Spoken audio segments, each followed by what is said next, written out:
শোনাই শোনো আয়ুব নবীর করুণ ঘটনা, সঙ্গী সাথীরা চলে গেল থাকলো রহিমা। শোনাই শোনো আয়ুব নবীর করুণ ঘটনা, সঙ্গী সাথীরা চলে গেল থাকলো রহিমা। কুষ্ঠ রোগে আয়ুব নবীর পচিল দেহ, গ্রামবাসীরা সেখান হতে তাড়িয়ে দিল। স্বামীকে নিয়ে বিবি তখন যাই অন্য গ্রামে, সেখান হতে তাড়িয়ে দিল চলে গেল জঙ্গলে। কত কষ্টে তারা দিন কাটালো দুজন নিরালাই, তবুও তারা খোদারে হুকুম কবু ছাড়ে নাই। শোনাই শোনো আয়ুব নবীর করুণ ঘটনা, সঙ্গী সাথীরা চলে গেল থাকলো রহিমা।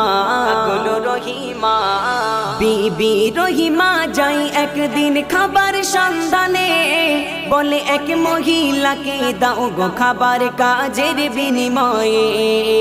মহিলা বলে আমি তোমাকে দেব যে খাবার, দাও গো যদি এক গোছা চুল তোমার ওই মাথার, দাও গো যদি এক গোছা চুল তোমার ওই মাথার। কেঁদে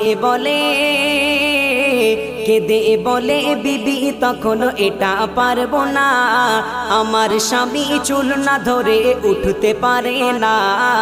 শোনাই শোনো আয়ুব নবীর করুণ ঘটনা, সঙ্গী সাথীরা চলে গেল থাকলো রহিমা। নিরুপায় হয়ে বিবি রহিমা চুল কেটে যে দিল, ক্ষুধার তো স্বামীর খাবার তরে কিছু খাবার নিল। ইবলিশ গিয়ে আইয়ুব নবীকে ধোঁকা দিতে লাগিল, বলে তোমার বিবি চুরি করতে গিয়ে ধরা পড়িল, বলে তোমার বিবি চুরি করতে গিয়ে ধরা পড়িল। এ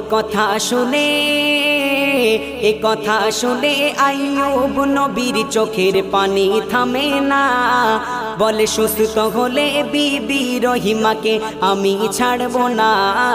শোনাই শোনো আয়ুব নবীর করুণ ঘটনা, সঙ্গী সাথীরা চলে গেল থাকলো রহিমা। হঠাৎ করে জিবরিল আমিন নবীর কাছে আসিল, খোদার ইশারায় তাহার পাশে দুটি ঝরনা হইল। জিবরিল বলে এই পানিতে গোসল করে নেন, সেই ওসিলাই আল্লাহ নবীর শেফা করে দেন, সেই ওসিলাই আল্লাহ নবীর শেফা করে দেন।